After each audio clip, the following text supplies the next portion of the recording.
She didn't cry at the funeral. That's the part I keep coming back to.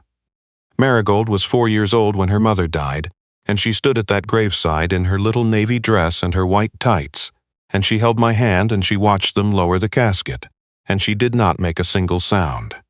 The pastor spoke. The wind moved through the oak trees at the back of the cemetery.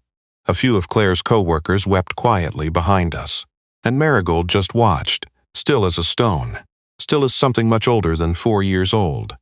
On the drive home, she asked me if we could stop for chicken nuggets. I said yes. We sat in the McDonald's parking lot off Route 9, and she ate every single one of them, and then she fell asleep in her car seat with her mouth open, and a little smear of ketchup on her chin. I didn't eat anything. I just sat there with the engine running and the radio off, and I thought, this is it now. This is the whole shape of it. I'm not telling you this because I want your sympathy. I'm telling you this because you need to understand who Marigold was before any of the rest of this makes sense. She wasn't broken by what happened. She wasn't loud about it either. She just went quiet in a way that settled into her bones, and she stayed that way. And, after a while, the quietness became the thing most people remembered about her before they even learned her name. Her preschool teacher told me, gently, at a conference I sat through alone with a styrofoam cup of bad coffee, that Marigold was socially withdrawn, that she played beside the other children but not with them, that she hadn't initiated a conversation with a peer in the 3 months since September. I nodded. I thanked her. I drove home and I made grilled cheese, and I watched Marigold sit cross-legged on the kitchen floor, building something elaborate out of wooden blocks, completely absorbed, completely content, and I thought, she's not withdrawn. She's just very careful about who she lets in. I understood that, completely. I understood that in a way I had never been able to put into words until I watched my 4-year-old daughter build a tower by herself and choose, deliberately, not to knock it down. My name is Kevin, and at the time I'm talking about I was 38 years old, and I drove a delivery truck for a regional logistics company out of Stamford, Connecticut. I had driven that route for 11 years. I knew every loading dock, every traffic light, every shortcut and dead end between Stamford and the Westchester County line. I made decent money. Not great money.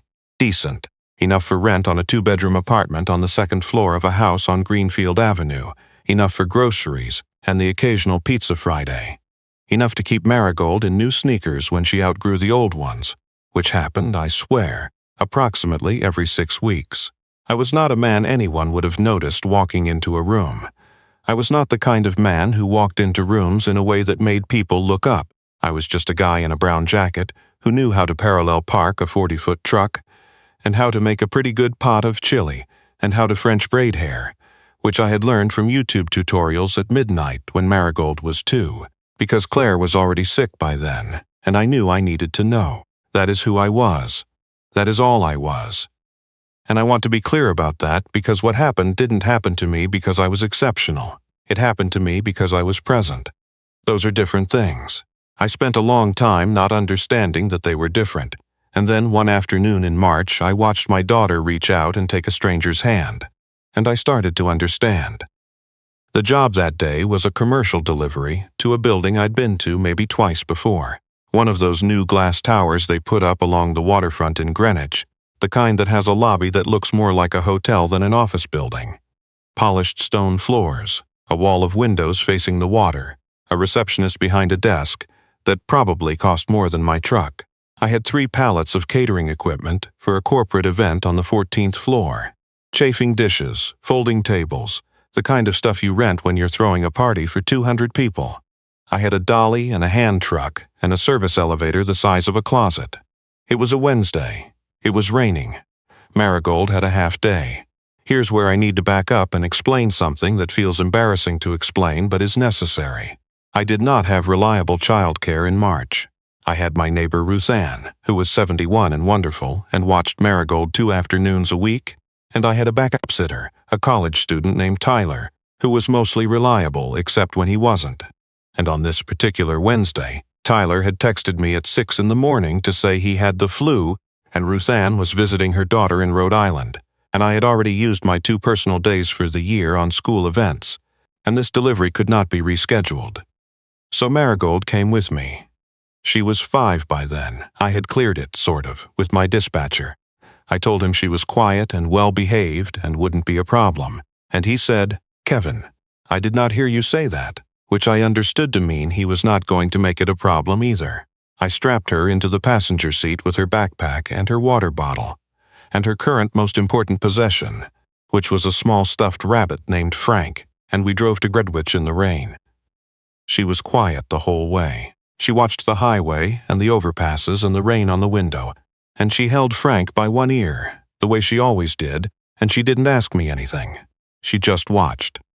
The lobby of the building was warm and dry, and the receptionist looked up when I came in with the hand truck, and then looked past me and saw Marigold, and I could see her recalibrate her expression from professional neutral to something softer. I called ahead, I said. "Kevin Marsh, Tri-State Logistics, 14-floor delivery." "Of course." She typed something. "Service elevator is down the hall to the left." I got through the first load without incident. On the second trip through the lobby, Marigold was sitting on a bench near the entrance. I had asked her to wait there, close enough that I could see her through the glass, and she was doing what she usually did, which was watch. Not her phone, not a tablet, just the room. The people coming and going. The water wall behind the receptionist's desk. A woman in a gray suit on a phone call near the windows. The woman in the gray suit was the one Marigold was watching most. I noticed that on my third trip through. Marigold's eyes were tracking this woman, not in a rude staring way, but with a focused, quiet attention, the way she looked at things she was trying to understand. The woman on the phone had her back half turned to the lobby, her free hand moving while she talked, and she was crying. Not obviously. The way adults cry when they're trying very hard not to. Small, controlled, the kind of thing you only see if you're paying close attention. Marigold was paying close attention. The woman ended the call. She stood at the window with her hand pressed flat against the glass, and she looked out at the water for a long moment, and then she straightened up and turned back toward the lobby and nearly walked directly into me in my empty hand truck. "Sorry," I said. "I'm sorry. I should have." "No." She shook her head. "I wasn't looking." Up close she was younger than I'd assumed from across the room. Early 40s, maybe. Dark hair pulled back. The kind of put together that takes real effort and usually makes it look effortless. She had the remains of mascara under one eye that she didn't know about. "Are you okay?" I asked. I don't know why I asked. I usually don't ask. She looked at me for a second like I'd said something in a language she wasn't expecting. "I'm fine," she said. And then, from the bench near the entrance, Marigold said, "You're sad." She said it the way she said most things, quietly without inflection, just as a statement of fact. Like she was identifying weather. The woman looked at her. Marigold looked back. "Yeah," the woman said after a moment. "Yeah, I guess I am." I started to say something apologetic about my daughter, but the woman crouched down to Marigold's level, not hovering over her, not performing warmth, just getting level, and she said, "What's your bunny's name?" "Frank," Marigold said. "Frank's a good name for a bunny." Marigold considered this. "I know," she said. The woman smiled. It was real. I could tell because it got to her eyes before it got to the rest of her face, which is the order that takes you by surprise, which is the order you can't fake. I finished the delivery. I was back in the lobby with the empty hand truck maybe 15 minutes later, and Marigold was still on the bench, and the woman was sitting beside her. Not close, not crowding, just nearby. And they were, as far as I could tell, sitting in the comfortable and companionable silence of two people who had agreed that no one needed to say anything right now. Marigold had Frank in her lap. The woman had her phone face down on the bench beside her. Neither of them was looking at a screen. I stood there for a second in the lobby doorway and I watched that, and I felt something shift in my chest in a way I didn't have a name for. "Ready, Bug," I said. Marigold slid off the bench. She tucked Frank under her arm, and then she reached out and patted the woman's hand. Just once. The way you pat someone's hand when you want them to know that you noticed them, and that it's okay and that you're not going anywhere. The woman looked at her hand. Then she looked at Marigold. Then she looked up at me, and her eyes were bright in a way they hadn't been before. "She's something," she said. "Yeah," I said. "She really is." Her name was Sylvie Barron. I didn't know that yet.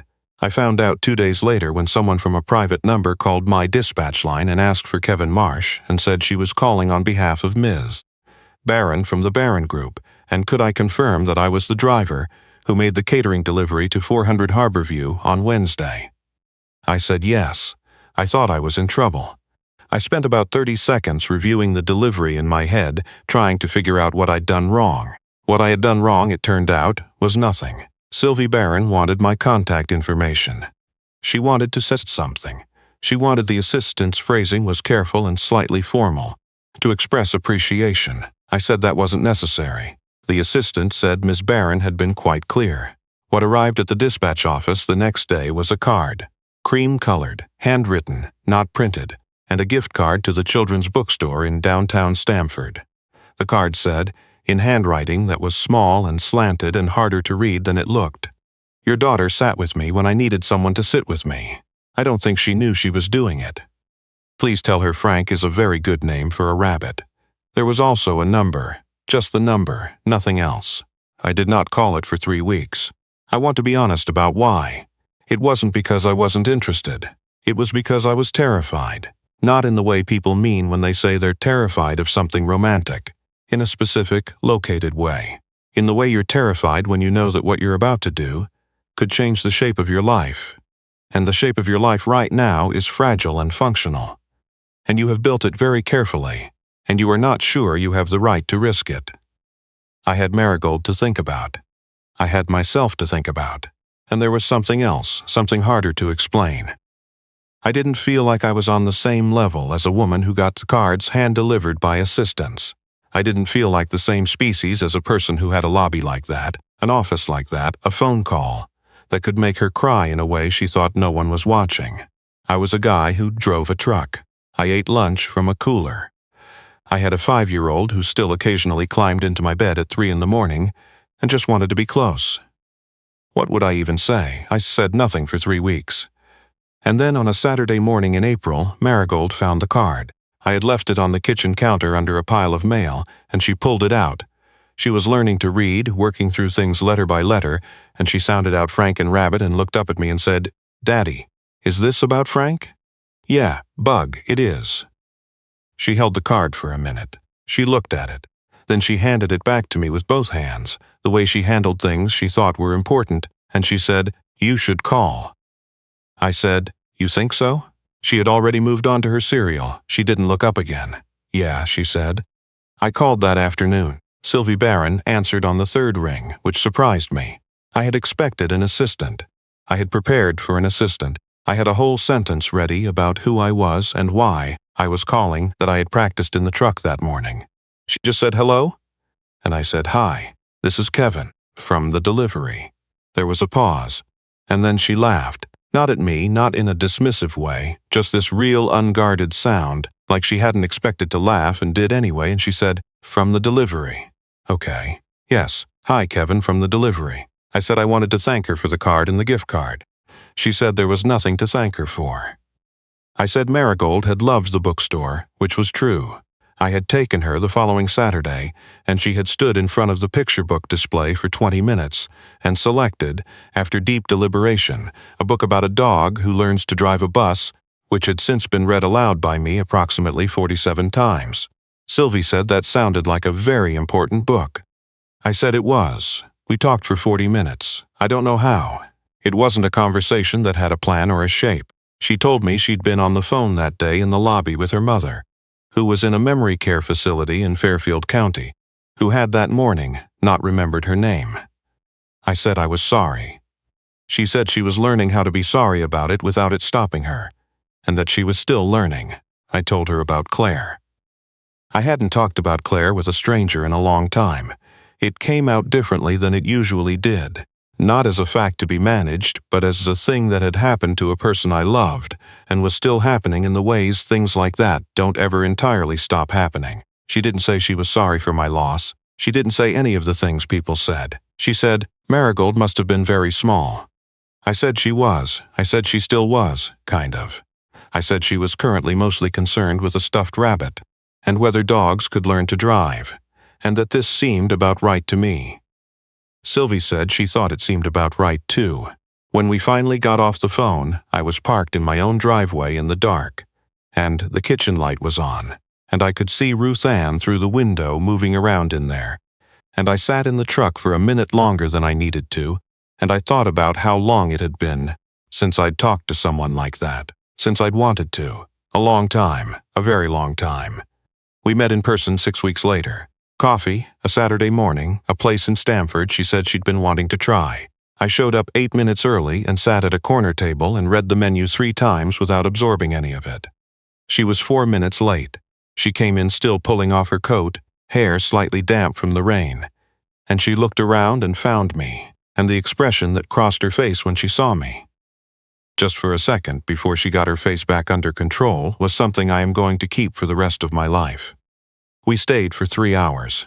We ordered coffee and then food and then more coffee. The place filled up and emptied out around us. At one point, a small child at the next table knocked a cup of orange juice onto the floor and started to cry. And Sylvie and I both reached for the same napkin at the same time, and then we both stopped, and then we both laughed. And that was the moment, I think. That small, unremarkable, nobody's watching moment. That's when I knew. She told me about the Barron Group. Her late father's company, commercial real estate. Hundreds of employees. A board of directors she had inherited along with the title and the responsibilities and the expectation that she would handle all of it, exactly as he would have handled it. She told me she had been handling it for 6 years and that she was good at it, and that she was also sometimes exhausted by it in a way she didn't talk about, because she didn't feel she was allowed to. I told her about the routes, the early mornings, the way you learn a city differently from the cab of a truck than you do from a car. Lower to the ground, more aware of curbs and loading zones and what's actually happening in the back of buildings, the stuff you don't see from the street.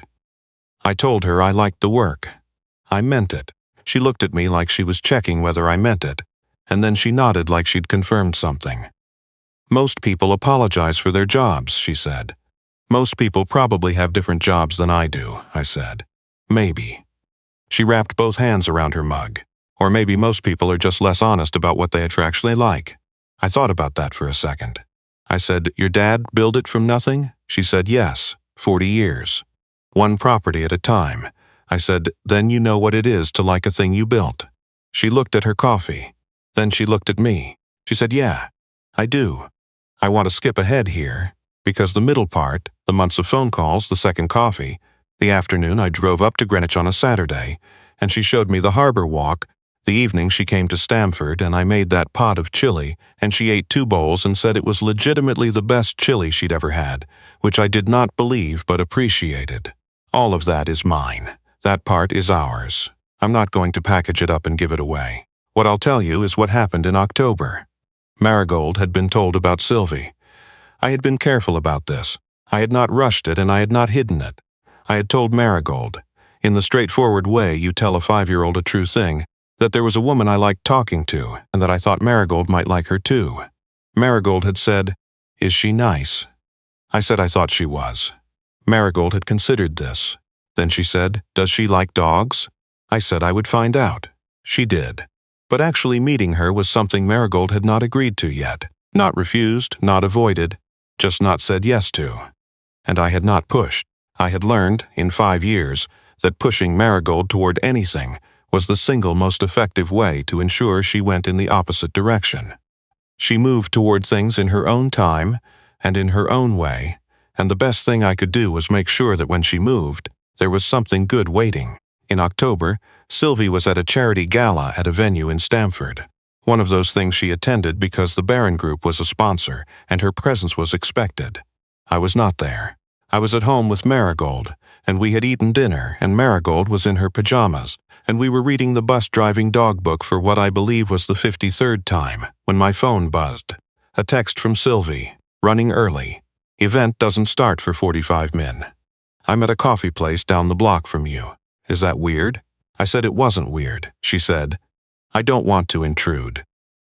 I just wanted to tell you about something that happened today, and I wanted to tell you in person, and I realized I was going to be close, and then I felt like a person who drives by their ex's house and I should just go. I said, you should not just go. I put Marigold in her coat over her pajamas. She thought this was funny. She called it a pajama adventure, and we walked down the block. Sylvie was at a corner table in a coat that cost more than my monthly rent and her face, when she looked up and saw the two of us coming through the door. Marigold in her dinosaur pajamas and her winter coat, Frank tucked under her arm, was something I cannot describe accurately, so I won't try. She stood up. She said hi. Marigold looked at her.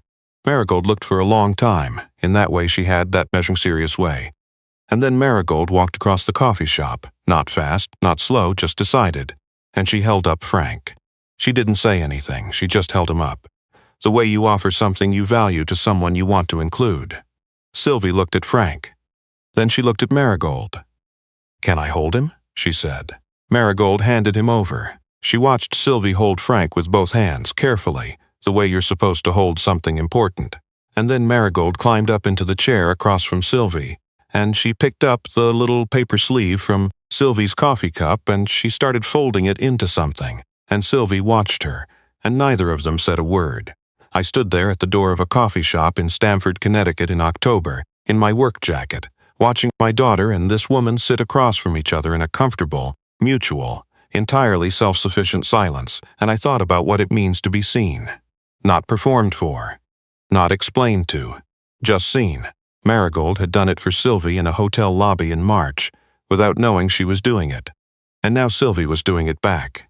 Just sitting there. Just being present with a 5-year-old in dinosaur pajamas, who had not said more than 4 words and had still somehow said everything. I went to the counter and ordered a coffee I did not drink. I sat down at the table. Nobody asked me to say anything, so I didn't. I just sat with them. The 3 of us. Marigold folded her paper sleeve into something that might have been a boat. Sylvie held Frank. I had my coffee.